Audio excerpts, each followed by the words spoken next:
Dugger.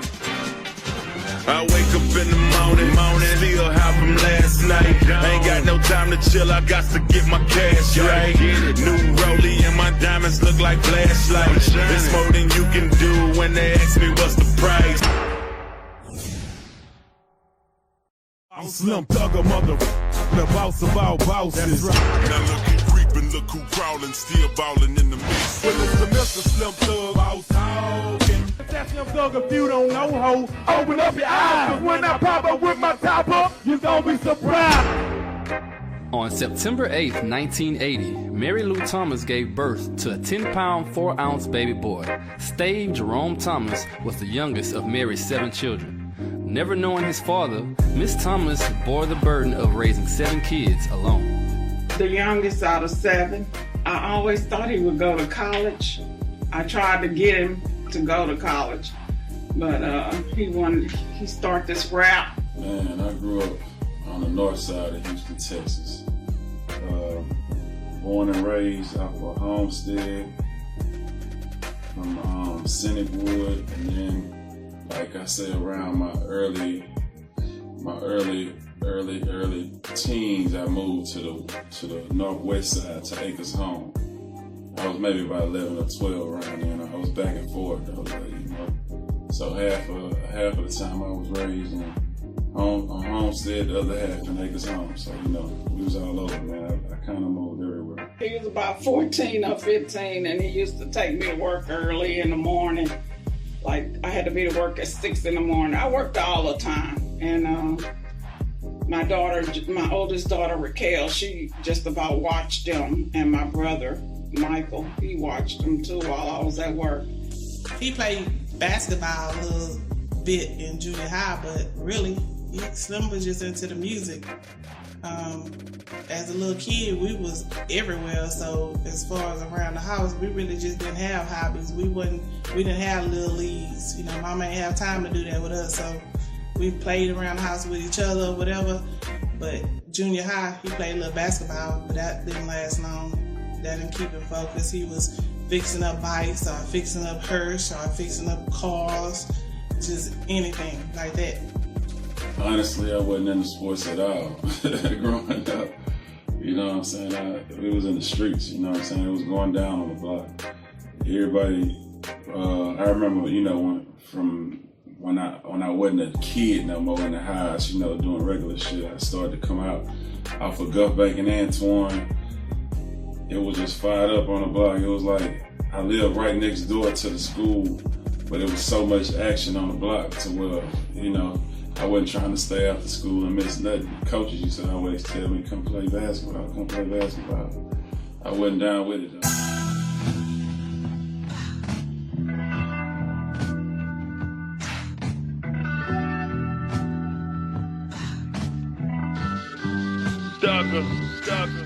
Yes, sir. Riding through motherfucking Scenic Wood, Texas. Gore Street, man. We used to be around this motherfucker, just getting into a bunch of bullshit. I got a bunch of partners still locked up from the shit they was doing back then. I got a cousin just came home from shit we was doing way back then. Missed everything. Missed all the Swisher holidays. Missed the Pharrell days, everything. Just getting home, man. A bunch of my partners still gone, man. This neighborhood don't even look the same to me no more. Now look at me, I'm living in the land of the stars. Right. Rollies and Audemars, mansions and penthouses. Went back, bought my hood and... Yeah, man, we out here at Homestead. This is my grandmother's house, man. We spent a lot of my childhood out here. Got my brother Ernest out here, my Uncle Mike, you know what I'm saying? Mainly, this like, from when I was a baby to, you know, a teenager, I spent a lot of my time over here at my grandmother's house, just over here in Scenic Wood. Shit, you know. Man, it's all that I know. All that I know. All that I know. 1,000 till I fall, riding on these fuck niggas. Fuck them all, man. It's all that I know.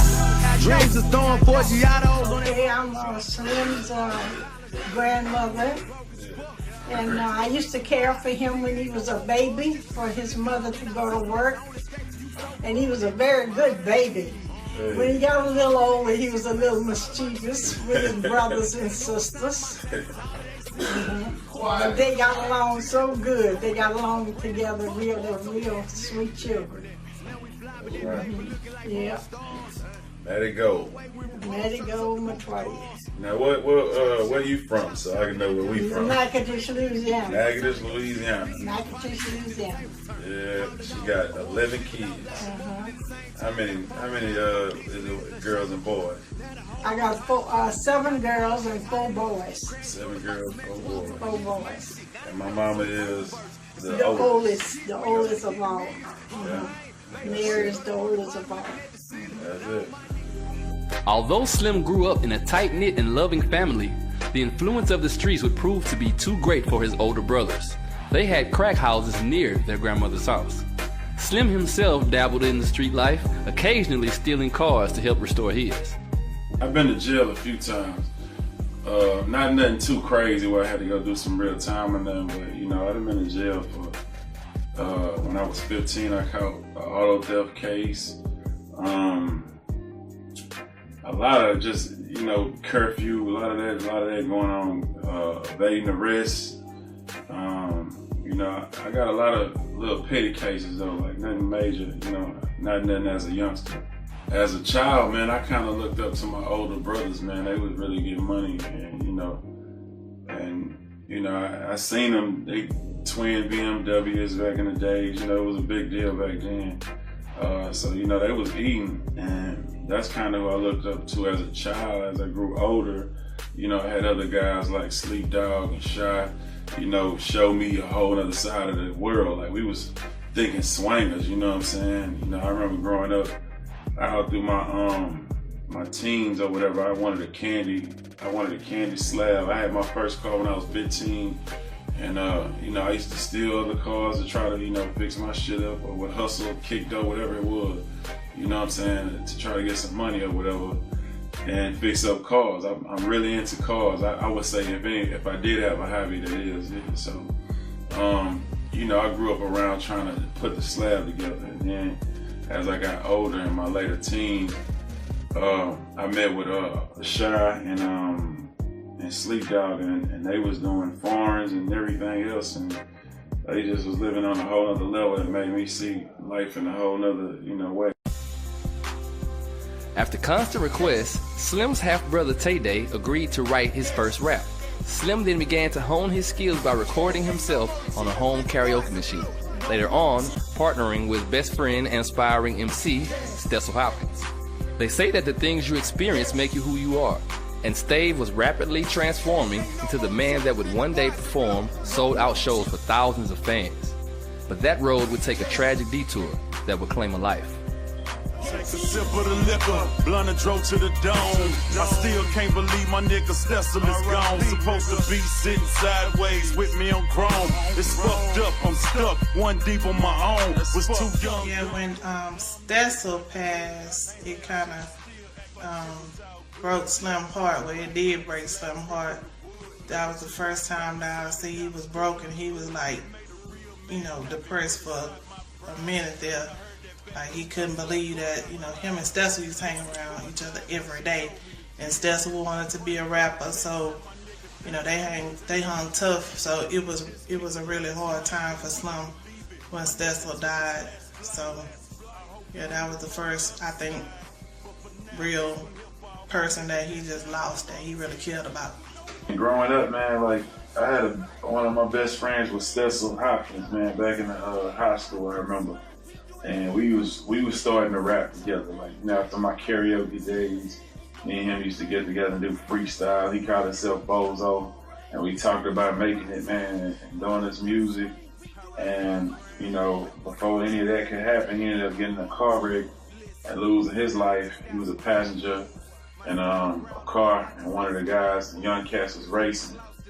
Two different cars was racing, and at the same time, one was trying to lean out the window or something, and ended up hitting the light pole, and he ended up losing his life. And, you know, that was like my best friend. That was tough, man. You know, for somebody you kick it with every day, you know, just to lose him like that, that was devastating in my young years. But, you know, I still represent for him to this day, man. You know, I feel like we both feel representing and holding it down. As if losing his comrade wasn't hard enough, tragedy would strike again, and Slim would lose a mentor. Now, Sleep Dog, man, he was like our OG, man, big brother, big homie. You know, we really looked up to him. You know, he was like one of the first ones out of our crew to get money. Like I said, we seen them and how they was getting money, and it really inspired us, you know, to get on our grind, man, and take it to the next level. Back in the day, all me and Slim, we had a race. We always wanted to get to 10,000. That was our goal. Having 10,000 in the stash and a slab. And you know, and then Sleep came around, man, you know, he fresh out the pen, you know what I'm saying? He got an iced out presidential roller, you know what I'm saying? He got a Cadillac, the new Cadillac with TVs in the steering wheel, the headrest, and the trunk, you know what I'm saying? And he had it was candy, he had a drop, you know what I'm saying? He had diamond chains and shit back in 98, 99. So, you know, we looked up to him. Actually, our relationship wasn't that long, you know, like I met him and I don't know how long it was after that, he ended up getting killed. So, you know, we had a good relationship, but it was short, you know what I'm saying, because I ain't known him that long after we finally got cool and got close, you know, he lost his life or whatever, so. Shit, you know, when he got killed, it was fucked up for us, you know, it was like, shit, man, we took a big loss with that. You know, he was our OG, shit. We learned a lot from him. Before the Swisher House was officially formed, a street DJ and MC duo promoted teen parties at a popular North Side hangout called the All-Star. The duo, now known around the world as DJ Michael 5000 Watts and OG Ron C, also used the venue as a recruitment pool for up-and-coming talent. I met Slim Thug in the late 90s at this place called the All-Star. It's a place, it was a team place that me and Ron C used to promote every weekend.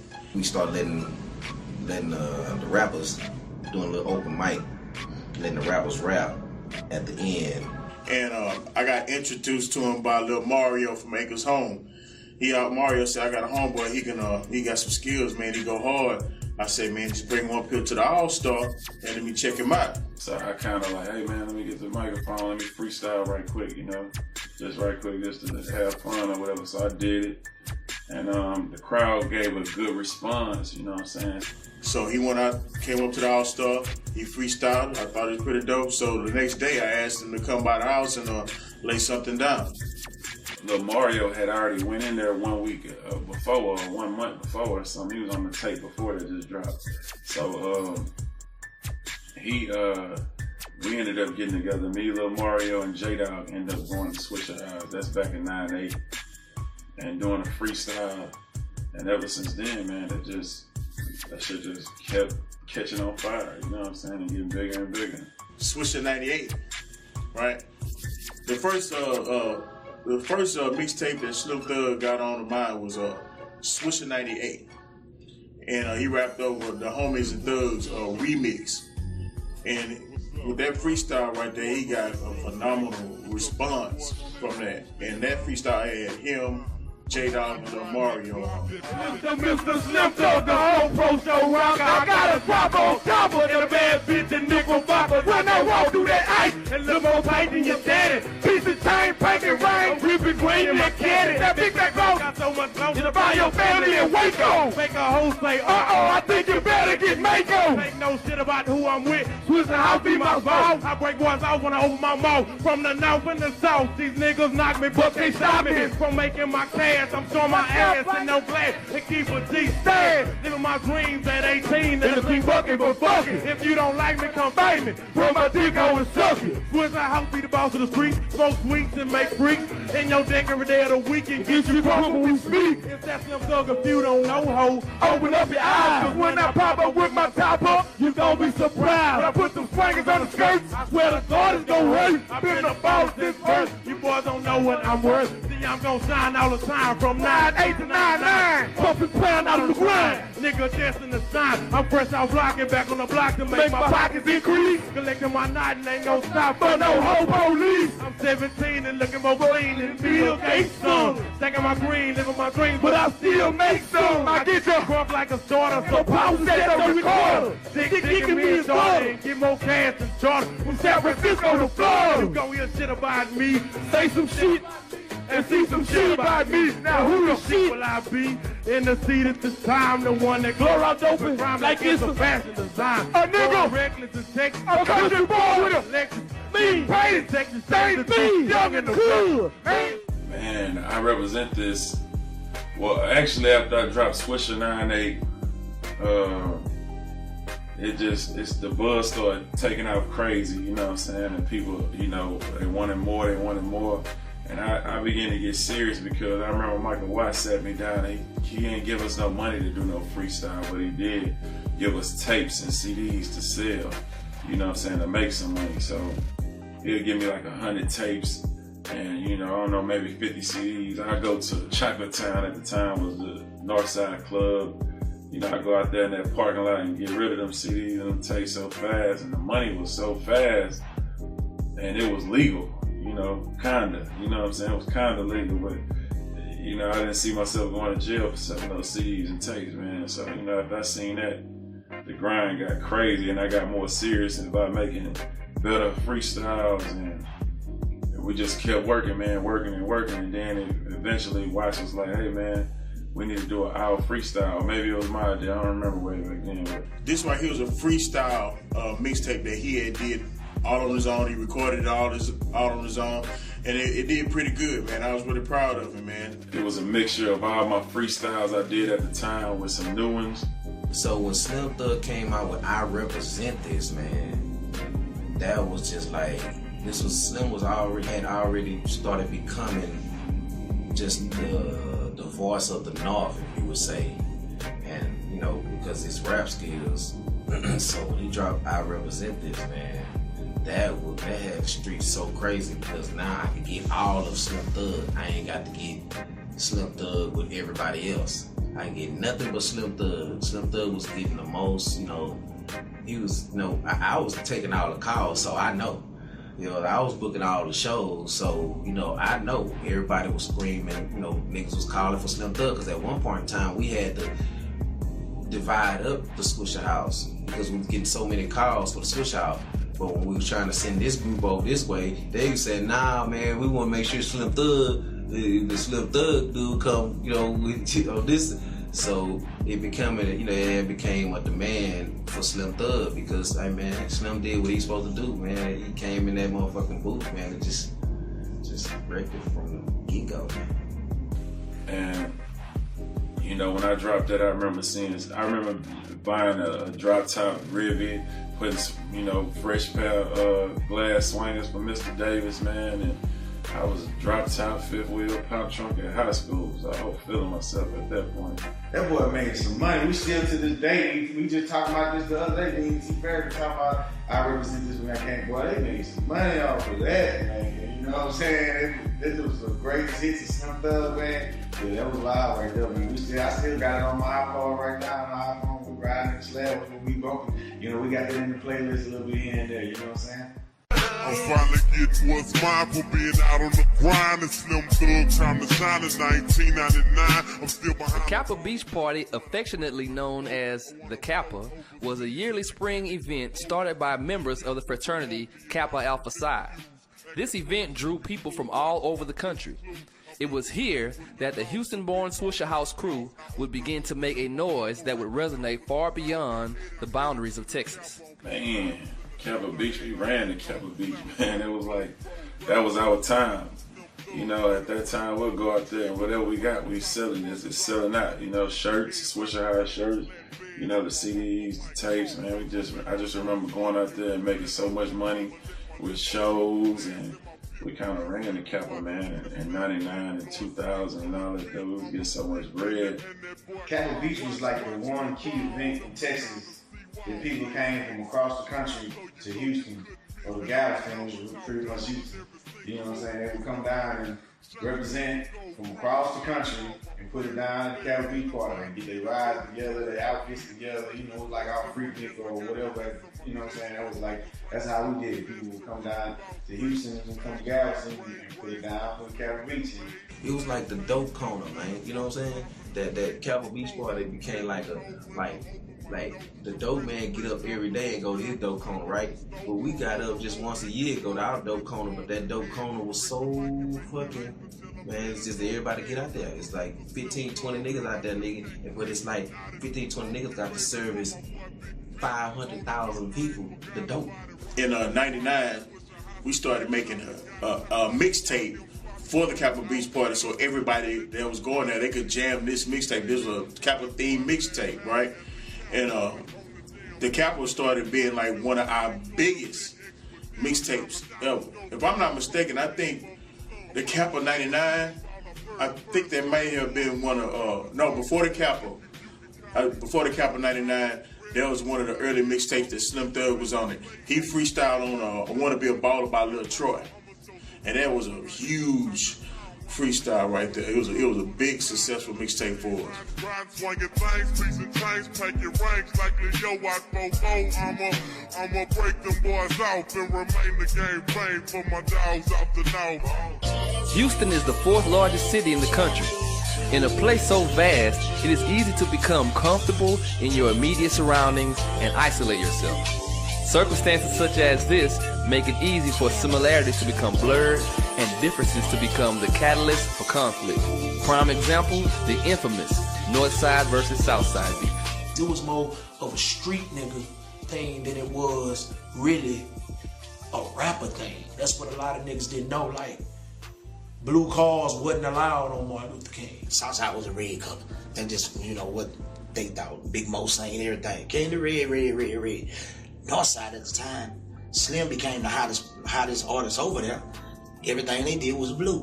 So it almost became that the North adopted the color blue, Southside adopted the color red. You know what I'm saying? That's pretty much how it was, you know. It's just different. There's braids and fades, you know what I'm saying? There's braids and fades, you know. A few of the Northsiders had stole some Southsiders cars, man, and some jackets was going on, and you know, they was on with the music back then, so they put it in a rhyme.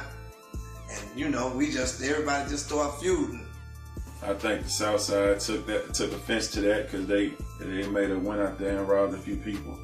And so they began to screw tape say them North Side niggas, you know, with the braids or whatever, be robbing and stealing and, you know, doing or whatever, and bucking off and all such, you know, so that kind of kicked it off or whatever, you know, and made people, you know, look at each other different. What even brought it even to that height is you got both of these cliques. Swisher House was the shit on the North, the shit, and you know, screwed up clique, and it went far as from a street thing with the cars and niggas coming out that jacket and niggas going out there doing their thing, breaking niggas off. It got real heavy, bro. It was a bunch of niggas got fucked off. The North Side, South Side beef was, for the city at the time, I mean, it really just divided us because it wasn't no ifs or buts. You know, if you was from one side, that's where you was from, and that's what you did, you know, what you represented. If you was from the other side, you might just get beat up just because you was from the other side of town. You know, it was just two different worlds. SUC, Screw created this whole genre, if you will, that, you know, a lot of these rappers still live off of to this day, you know, representing the South Side. And, you know, I think, you know, then Watts came along with the Swisher House or something, you know, for Northsiders to be part of the, you know, what was happening, what was hot on the scene. It was a lot of turmoil at that time, man. It was turmoil between the organizations. It was turmoil from north to the south. At the height of the conflict, veteran SUC member ESG did the unthinkable in reaching out to the Northside's ambassador of underground rap. ESG was in jail at the time, man, and he came home, and I guess through being in jail, he heard a lot about me, I think he said, and he reached out to me, him and D-Rec and them from Rec Shop. They was, you know, killing it at the time, had Big Mo, everything, it was on a lot. So he was like, hey man, you know, we've been hearing about you or whatever, doing your thing or whatever. You know, in my eyes, I was like, man, I need to do it. I had a vision of a song, Braids and Fades. I was like, I want to do a North and a South Side song. So at that time, Watts was just jumping off of Switch House. So after listening to everybody over there, I was like, man, I want to do a song to catch Slim Thug. Let me find him. At that point, it was one of the first songs in the midst of this Northside Southside war where two prominent artists from east side of town actually worked together, collabed, and pushed the real song. They pretty much stopped all the bullshit. And it's like the nigga got so many projects that niggas don't even pay attention to that was real major and pivotal at the time. Even the Big Unit, when he did it with Kiki, you know. But him and ESG coming together with the Braids and Fades, and then they actually did the whole project, bro. That shit was crazy. It was what the city needed. It merged the city. Not only did the ESG collaboration help calm tensions in the city, it also furthered the Slim Thug brand. A brand that was growing at such an alarming rate that the house that Slim and his partners in rhyme had built was starting to feel constraining. We just started making a lot of money, man. Like, our order went from, hey, give me 100 CDs and tapes to thousands of CDs and tapes. And I think Watts was like, you know, hold up, y'all making too much money or something like that. I don't know what it was, but anyway, I'm grinding, so I'm starting to live a new lifestyle and get used to this money. And I felt like when I put in an order with Watts, it was coming too slow. You know what I'm saying? It was coming too slow. I'd be waiting weeks or whatever. And I was like, man, I got an order yet, what? So I felt like he was kind of holding us back a little. You know, I don't know what reason it was. I don't even know if that's really what happened, or he just might have been busy. I don't know, but that's how I felt. So with that, we began to try to make our own shit. We went to the stores and tried to burn our own shit and get our own blank CDs, and we used their shop. Like, we used to sneak in that motherfucker. We got to keep somehow to where they pressed it to the pressing plant where he pressed the motherfuckers up. Like, we wouldn't steal none of his material, but we'd go in that motherfucker and use his machine and press up our own shit, you know what I'm saying? Our own orders. Me and my brother Ray, we used to do that shit. Like, we'll go in there maybe at midnight and don't come out there bitch till the morning time. And one day we got caught in there. He walked up on us. So after that, he kind of changed the locks. So then it was like, man, shit, you know, you really cutting off the water over here, man. Like, it was just, you know, I don't think we were just seeing eye to eye with that. So at that, I was like, man, you know, I just felt so confident in myself. I said, man, fuck it, let's do our own shit. He wasn't eating like he could have been, so he started Boss Hogg Outlaws. Slim outgrew the Switch House at that point. You know, that's how I see it. Like, I mean, he was the hottest artist around there, and it got to a point, man. Life is all about excelling and going to the next level. So if you at a level that you outgrow, you gotta go forward and go and do what you have to do. You know what I mean?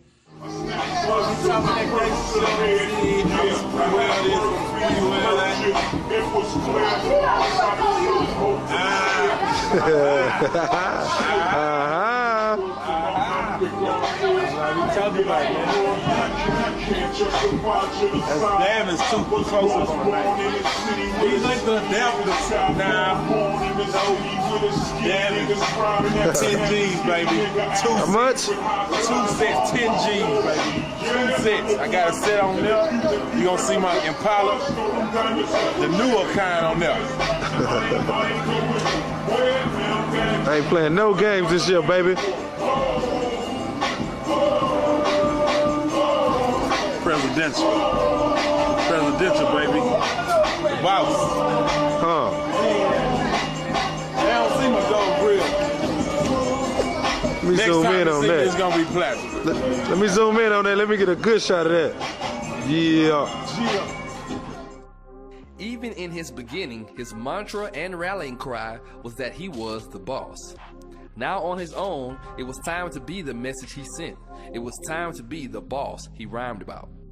Boss Hogg Outlaws was started with Slim. He was going ahead and doing a solo thing from Switch House. He was going on his own, and him and Ray, he was like, man, we're gonna make our own mixed CDs. So shit, and everybody used to call Slim Boss Hogg, so he was like, I'm gonna start my own label, Boss Hogg Outlaws. So we just shit, he did his freestyles, and we put the most jamming songs at the time on there, and pressed them up, and shit. I think the first one was Coming Out Hard, and shit, they took out. How we picked our artists, man, it was kind of like random. Like, I think Sir Daylight, he went to high school with me, and he was just really my homeboy, you know what I'm saying? But you know, he wanted to rap, you know, and I was like, all right, come on, you know, and then Lil Duty, I don't know how he came through, maybe through my homeboy Dre or something, you know, I don't know. I don't really remember, like, it wasn't no strict things, like, and then it just kind of came together. PJ was somebody I went to high school with, and he was from Swisher Highs. J-Dawg was from Swisher Highs. We brought him over there with us from Boss Hogg. And you know, Slim thought of an idea to bring in some more niggas that he felt like that was repping on the South Side end, which was Chris Ward was already doing mixtapes with Slim. And just so happened then that me and Ward was in a clique called Mob Style. Ward see fit to bring me in, and I went over there one day and to jump on a record, and Ray say, nigga, that gotta be a Hogg. While still becoming comfortable being the captain of his own ship, Slim would again travel into troubled waters. His most vocal naysayers would be people he once performed at sold-out shows with while building the Swisher House name. In true hip-hop form, Slim prepared to meet the challenge head-on. I did Underground Hogging, man. Like, that was my second all freestyle. First one was The Boss, the second was all freestyle, Underground Hogging. When I dropped that record,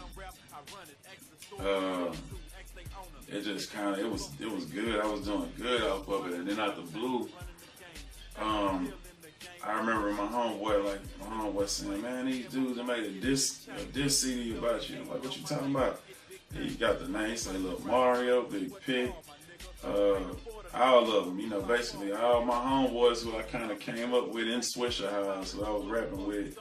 It was like 17 dudes I remember counting, and they all got on a tape, and they was, you know, talking shit about me, like, you know, fuck Slim Thug, all kind of shit, man. It was just really surprising to see that many people who you know, because like I said, those are my people who I roll with every day. We did shows.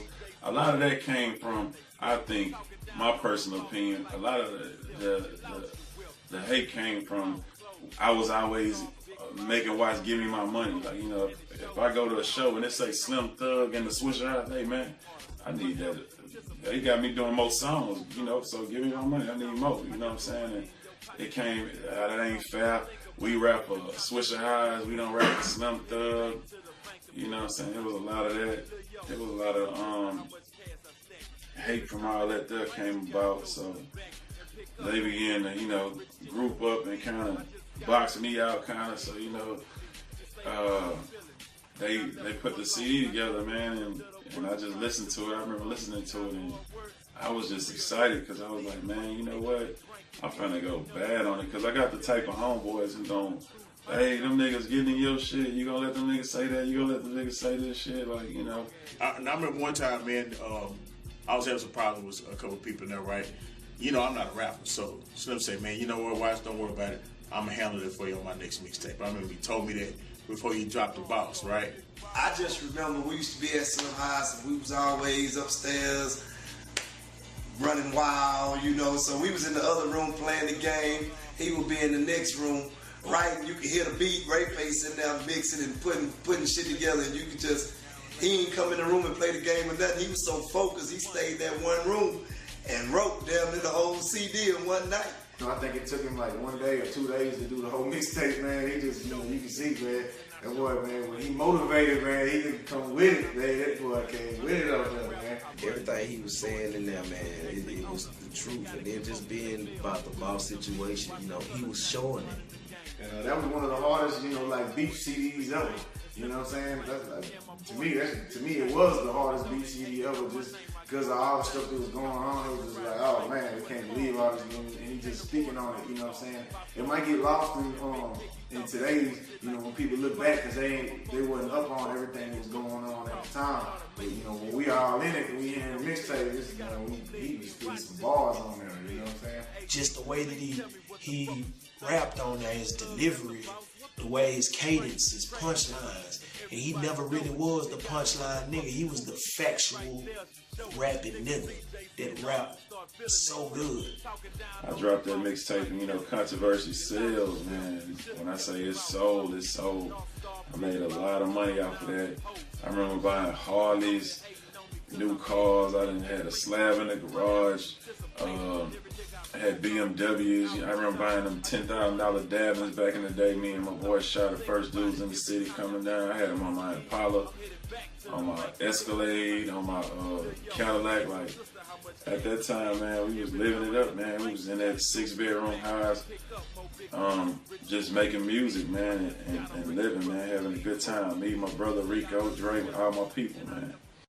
After the success of Braids and Fades, followed by the song Candy Coated, ESG and Slim Thug decided to capitalize on the popularity of their collaborations and create a label situation of their own. Boss Hogg and Entertainment. What? Big Dinero Entertainment. ESG and Slim Thug. Feel it, man. Feel it, man. Okay, me and ESG, after we dropped the Braids and Fades, which was on his first album, it had so much street, you know, it was a street hit basically, you know, and then, like I said, it kind of died down the north side, south side flicks. So we instantly saw that we had good chemistry. I told Slim, I say, look, man, we can go in here and get our own breed. You ain't got to worry about watch them cutting you a check. I ain't got to worry about Rick Chop cutting me a check. Boom, I walk in the office. I say, look, baby, this Slim Thug, you know why I heard him? I say, look, man, we're going to do our own stuff. Break bread with us right now. What we can do? You know, back then, they like right then, boy, like he gonna 50 racks. Boom. And just because I felt like I had a little more experience in the music than Slim at the time, I was never feeling like, man, well, look, Slim, I'm gonna take 40 or 30 and give you 20. Nah, we bust everything out straight. Boom, boom. So after that, we began to work more, and we decided to do a whole album together called Boss Hogg Outlaws, with another guy named Sin, so it was SES. He was the producer, me and E was the rappers, man. And we started a company called SES Entertainment. Slim, E, Sinclair. Sinclair was the engineer, producer, doing all the tracks, recording everything, over all the music, helping us on day-to-day business stuff. Get Your Hands Up was a huge song out here in the southern region at that time. It took off, did good. Man, I never forget. I forgot who passed that single up, but somebody else had heard the beat. Sean Blaze did the beat. When I automatically heard it, the music talked to me. You know what I'm saying? All songs I ever did. Like Swinging the Bank is solo. Solo didn't think he did. Like Swinging the Bank was one of his favorite songs. You feel me? That was my partner's favorite song. It came to one. Like Get Your Hands Up. That one, like people in the studio, that was their favorite song. You know what I'm saying? So at that time, we was like, we had a song with Bun B. So we was like, that was the first one that we leaked. You know what I'm saying? It got us a little people to pay attention, but it didn't shake up it didn't shake the head. When they heard Get Your Hands Up, it was crazy. It was over with. It was like back then, we was getting like 1,000-some spins a week from all the different radio stations. You know what I'm saying? And man, I guess it was just so melodic. You know what I'm saying? The way we did the flow. Boom, boom, boom. Also, after that, the CD ended up selling over 100,000 records independent. So it was like, man, it was real big for the city, man, and big for us at the same time. I just know whenever you make an anthem track and you got the right people on it, you got the right music, everything is in sync, you're going to have a hit. And they did, you know, and I think they did it without effort too. I don't really think it was a whole bunch of trying. I think one of them or both of them came together and said, this is the idea, we want an anthem, and this is the one that's going to shut down the clubs when they play in the clubs. And that it did. And you know, it's one of the old school classics now. You can still play that song right now. Old, young, grandma, the kids, you know, you play it at the cookouts, you know, all that stuff from the 90s. That's one of the tracks you can play. And they still gonna get your hands up. So it's still one of those classic groups. After finding the courage to chase his dreams, coming back from devastating losses, and establishing a name as the voice of the North Side, Slim would lend his vocals to a song based on an old release. Along with Northside Titans Paul Wall and Mike Jones, the song Still Tippin' would not only paint the picture that the world would see as Houston, it would take him to a new plateau in the process. Me and Watch did Still Tippin' for a Swisher High song. It was supposed to be a Swisher High song. It was me, Mike Jones, and Chameleonaire on the song originally. We did it on a Big Time beat. I told Big Time a long time ago, you know, about the hook or whatever. The beat was a little bit different. The song was a little bit faster. But then we, you know, me and Big Time, we had, we had our differences at that point. So he had his version, and then we created our version for Swish House. The song was actually for Watts or whatever. Like, Swishahouse kind of. So Watts ended up changing the beat, getting Salih to make the beat, and he kind of just flew our vocals on that with the chorus. The beat that I heard is not what you hear today. First of all, the beat I heard was just a violin. It was just a little bit of drums on it, and that's it. And it was, man, what the hell am I supposed to rap about to some violins, man? You know, we swinging and pulling them up and all this, man. Man, what are we gonna rap about to some violins? So T. Barry said it was just, you know, freestyle on, do whatever you feel, just freestyle, put a freestyle to it, put a flow to it, man. Okay. So I went in there, put my flow to it, and just rap it. That means just we rap about whatever. There ain't no just certain topic. You rap about everything. So we put it all together, and that was just, you know, my verse on there. Next thing you know, T. Barry said, "Hey man, I got a surprise for you." He let me hear the song with Still Tipping with Slim, Mike Jones, and me on it. Now I just couldn't believe it. I was like, man, is that gonna be for real or what's up? Because I'm still at that time. That's when me and Chameleon was, we was on our separate paths. So a lot of people wasn't fucking with me at that time. There was a lot of people that was feeling like, man, my career is over because me and Chameleon are split up. I ain't nothing without Chameleon there, or feeling like, just whatever. They just feeling like that's how they felt. That's cool, but I showed them though. You know what I'm saying? So, but I appreciated it at the time. T. Ferris putting me on the song, because you know what I'm saying. I could have missed that. I could have not been on Still Tipping, man. So praise God for that. But when I heard it, Still, it was just like, man, that's the same one I ran. You used to swim in them too. How you get that on it? And he just said, well, I ain't fooling on it because they had a discrepancy with the beat. Something about the beat, so they put this other beat on it. Salih made it when I had rapped too. So that's how you hear it today. Because Mike Jones was the Swishahouse artist at the time, taking off,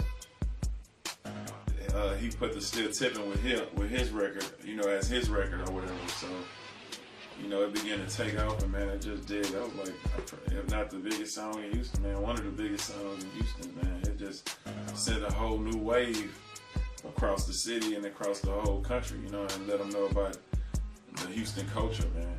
Still Tipping is one of those classic joints. Again, you can put that on in the club right now. White, black, Hispanic, across the board, male, female, old, young. You put that track on, you can't deny it. You can't talk no trash about it. You can't talk down on it. If you do, you are absolutely hating. It is a classic song in Houston, man. Still Tipping is a classic song. Slim, we can do this all day with a whole bunch of Slim Thug songs. The kid was a part of a lot of classic songs. I was lucky enough for him to jump on one of my tracks that happened to turn into a classic. It ain't got nothing to do with me. I'm just happy he was nice enough to be on it. I'm getting it, in the kitchen hitting it, just so I can buy a diamond chain, that's sickening. Just so I can pop 100 bottles, that's sickening. Just so I can buy another Porsche, that's sickening. I'm getting it, in the kitchen hitting it, just so I can pop some more tags, that's sickening. Just so I can buy them new J's, that's sickening. Just to fuck it out for my bitch, that's sickening. Boss Hogg Outlaw.